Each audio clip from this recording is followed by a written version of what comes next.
पीट पीट के दंगा की बात कर रही है। उत्तर प्रदेश में चुनाव चल रहा है, दंगा की बात बेशक होगी, क्योंकि दंगा की बात नहीं होगी तो हिंदू मुसलमान नहीं हो सकता है, हिंदू मुसलमान नहीं होगा तो भाजपा को वोट नहीं मिलेगा।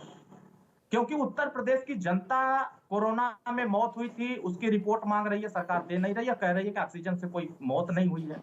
अभी आपने भी कल डिबेट में कहा कि समाजवादी पार्टी का इत्र बेचने वाला है, आज उसकी भी कहानी आ गई कि वो भाजपा का इत्र बेच रहा था। इस नाते पुलिस और सारे ईडी के अधिकारियों ने मिलकर के उसका ही मैं चुनौती देता हूं आपको, चैलेंज करता हूं, आप अगर ये माफी मांगकर जाइएगा।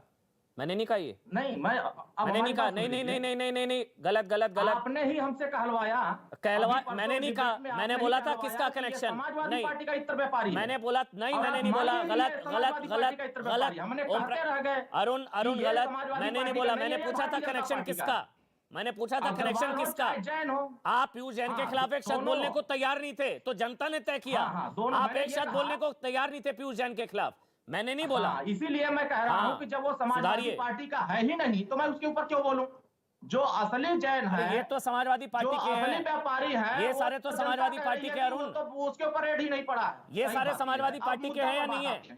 ये 5 जो गिरफ्तार हुए समाजवादी पार्टी के, मैं आपको बता दूं। हाँ, इस पर आइए। अब मैं आपको बता दूं, अब बात सुनिए चौपड़ा जी, अमन जी हमारी बात सुनिए। जी बिल्कुल अरुण भाई। कि हमारे यहाँ के जो भाजपा के राष्ट्रीय अध्यक्ष हैं देश के, हमारे नड्डा साहब, अभी बिहार में जब चुनाव हो रहा था तो कह रहे थे कि 300 आतंकवादी बिहार में घुस गए। आंकड़ा उनके पास था 300 का, क्योंकि वो जेब में भर करके झोला में लेकर के आए थे और उसके बाद चुनाव बीत गया तो चले गए। वो पकड़ नहीं पाए, नोटबंदी किए थे तो कमर तोड़ रहे थे। और यही भाजपाई चिल्ला चिल्ला कहते हैं कि देश उत्तर प्रदेश में जितने गुंडे हैं, मवाली हैं, अपराधी हैं, सब जेल में चले गए हैं या प्रदेश छोड़ के भाग गए। आखिर ये अपराधी कैसे बच गए जो कानपुर में इस तरह की षड्यंत्र रच रहे थे? इसके पीछे साजिश है। आप अपराधी कह रहे हैं, रचने वाला मास्टरमाइंड भाजपाई होता है। ये पकड़े गए हैं, पहले तो बचे नहीं और इनको आप अपराधी कह रहे हैं। गठबंधन खतरे में आ जाएगा, क्या कर रहे हैं आप? सोच कर बोलिए। मैं ये बता रहा हूँ, ये समाजवादी पार्टी के कार्यकर्ताओं को अपराधी कह रहे हैं, गठबंधन खतरे में आ जाएगा। मैं अपराधी उसको कह रहा हूँ, भारतीय जनता पार्टी जिसको नफरत की निगाह से देखती है, इनको पिछड़े अपराधी दिखते हैं। शहनवाज जी रुकिए, एक मिनट रुकिए, शहनवाज जी आ रहा हूँ। शहनवाज भाई आऊंगा आपके पास, शहनवाज जी आऊंगा, एक मिनट रुकिए। लेकिन कोई छत्री इनको अपराधी दिखता ही नहीं है, कोई ठाकुर इनको अपराधी दिखता ही नहीं है। वो इसमें जाति कहां से आ गई? अपराधी हो ओ प्रभु, जाति कहां से आ गई इसमें? देखिए अरुण राजभर, हंसी आ रही है इसमें, जाति कहां से आ गई? इसमें टोपी दिख रही है बस, रेड अलर्ट, रेड अलर्ट। ये दंगों का रेड अलर्ट है, क्यों जोड़ी जा रही है? ये दंगों का रेड अलर्ट है। निष्पक्ष जांच कराइए, निष्पक्ष जांच कराइए।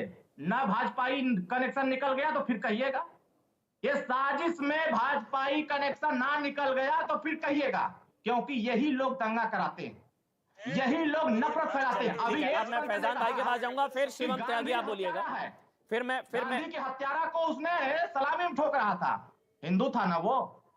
एक हिंदू एक दूसरे हिंदू को अपराधी बता रहा, यही देश में, और उसके ऊपर राष्ट्रद्रोह का मुकदमा नहीं लिखा गया। कोई पिछड़ा होता, संगति और संगति का असर होता है, मुकदमा होता।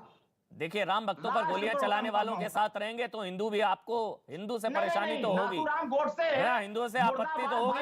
संगति कुसंगति का असर तो होता है। फैजान भाई, फैजान भाई, क्या फैजान भाई आप भी, क्या आप भी गोडसे कभी अमर नहीं हो सकते? और दुश्मन था, दुश्मन रहेगा, दुश्मन है, ठीक, ये सब मानते हैं। ठीक है, ठीक है, ठीक है। गोडसे कहां से आ गया आज की डिबेट में? लगी हुई है, गोडसे कहां से आ गया? जाति आ गई, गोडसे आ गया। कानपुर में पकड़े गए समाजवादी पार्टी के गोडसे, जाति कहां कहां पहुंच गए अरुण भाई आप? चलिए जुड़ाइएगा। अच्छा ठीक है, हो सकता है निकल आए, मुझे नहीं पता, निकल आए। जेटली जी जवाब देंगे, निकल आएगा तो। अभी तो भाई लाल टोपी लगा रखी, समाजवादी पार्टी के कार्यकर्ता गिरफ्तार हुआ, बात खत्म। फैजान खान, क्या आप भी क्या साड़ दिखाई दे रहे हैं? बस करिए, भी बहुत सारे लोग टकरा रहे हैं। चलिए चलिए चलिए, ठीक ठीक, बहुत सारे लोग टकरा रहे हैं। चलिए चलिए चलिए। वो सरकार उत्तर प्रदेश की कानून व्यवस्था के मामले में फेल है। ठीक है, ये जाति चीन करके, ये ऐसे लोग कानून व्यवस्था के लिए खतरा है। मेरे को आज लग रहा है अरुण भाई, आप जो बोले जा रहे हैं ना, सुनिए, मैं आपका शुभचिंतक हूं, मैं आपसे कई बार मिला हूं। अरुण भाई, थोड़ा तोल मोल कर बोलिए। जो बातें बोल रहे हैं आपके गठबंधन को खतरे में डाल देंगी। पहले आपने बोला ये समाजवादी पार्टी, आप मेरे को बोलने दीजिए, बीच में मत बोलिए, बीच में मत बोलिए।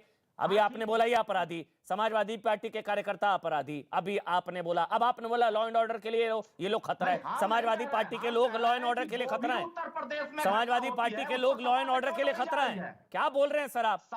वहां सरकार बनाने की बात हो रही है, आप लोग सरकार बना रहे हो और आप बोल रहे हैं समाजवादी पार्टी के लोग लॉ एंड ऑर्डर के लिए खतरा है। फैजान खान साबित कर रहे हैं कि हम भाजपा फैजान भाई को जोड़ देंगे तो सपा बोलेंगे। देखिए अरुण भाई को शांत, मैं कोशिश कर रहा हूं अरुण भाई को शांत कराने की। अरुण भाई प्लीज, फैजान जी जुड़ गए हैं मायावती जी की पार्टी से। फैजान भाई आप भी क्या क्लीन चिट देते हैं समाजवादी पार्टी को कानपुर वाले मामले में? अमन भाई, चाहे कानपुर का मैटर हो या उत्तर प्रदेश के तमाम मुद्दे हो, मैं ना भारतीय जनता पार्टी को क्लीन चिट दूंगा ना ही समाजवादी पार्टी को। दोनों ही पार्टियों में माफियाओं का राज है, बोलबाला है।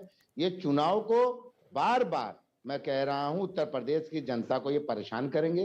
इनका यही दंगा, इनका यही रोड जाम, चक्का जाम, आंदोलन जिस हिसाब से ये करते हैं, हिंसा फैलाते हैं प्रदेश में। चुनाव जैसे जैसे नजदीक आएगा अमन भाई, आप देखिएगा ये समाजवादी पार्टी आपके पास पहली बार बोलने दीजिए।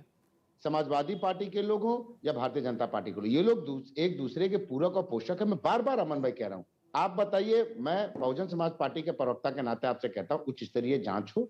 ये किसी के भी प्रोग्राम में अगर किसी की भी रैली हो रही है, उसमें कोई भी उपद्रव करेगा तो उस पर सख्त से सख्त कार्रवाई करनी चाहिए, चाहे जो लोग भी सम्मिलित हो। जो लोग नहीं समाजवादी पार्टी के हैं।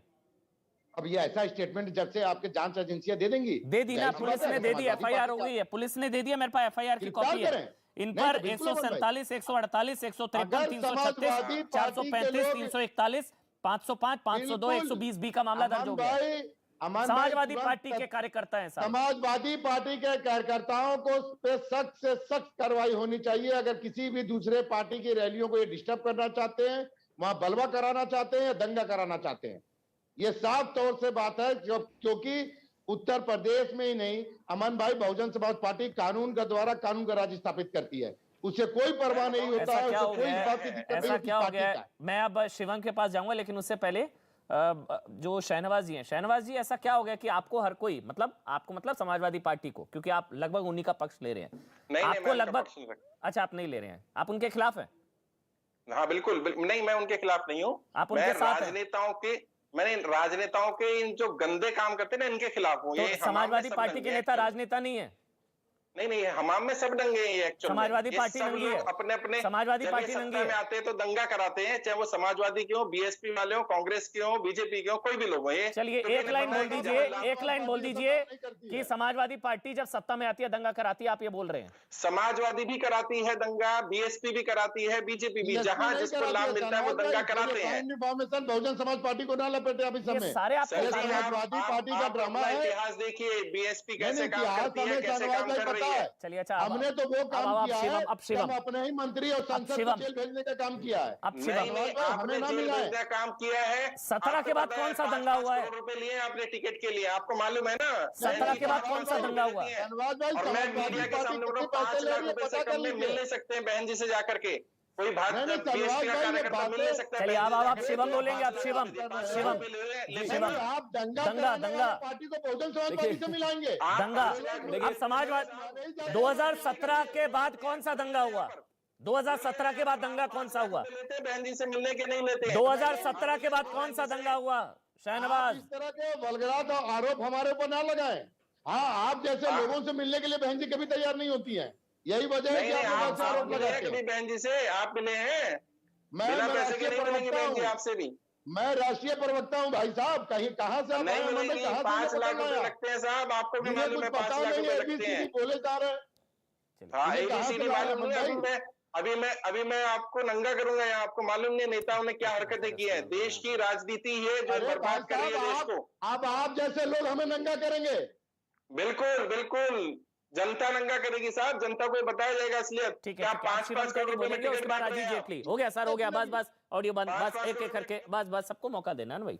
शिवम त्यागी वो कह रहे इतने दंगे तो आपको दंगे से फायदा होता है, आपको मतलब बीजेपी को और आप जैसे राइट विंग लोगों को। देखिए सबसे ज्यादा महत्वपूर्ण तो मैं पहले ये कहना चाहूंगा कि दोनों महानुभाव जो टीवी पर काम करने के लिए कह रहे थे वो कहीं और बाथरूम में करें जाकर, वो बेहतर लगेगा। राष्ट्रीय टेलीविजन पर बैठे हैं आप। दूसरी बात, जहां तक दंगों से फायदे की बात है, मेरा मानना है कि इस देश में दंगों से फायदा तो किसी को भी नहीं होता, लेकिन इतना जरूर है कि किसी भी तरह से अगर आप गवर्नमेंट का स्ट्रक्चर उठा के देखें तो 17 से आज हम 21 के एंड पर खड़े हैं, यहां कोई दंगा हुआ हो तो बता दीजिए, और एक 12 से 17 में कितना हद दंगा हुआ, और आपने सबने देखा, जाहिर है पार्टी को, रूलिंग पार्टी को, अखिलेश जी को लगता होगा कि शायद उनको इस दंगे से, इन दंगों से कुछ फायदा होना होगा, या फिर खास तौर पर मुस्लिम तुष्टीकरण करने के लिए अगर कोई हिंदू को मार रहा है, सचिन गौरव की बहन को अगर छेड़ा जा रहा है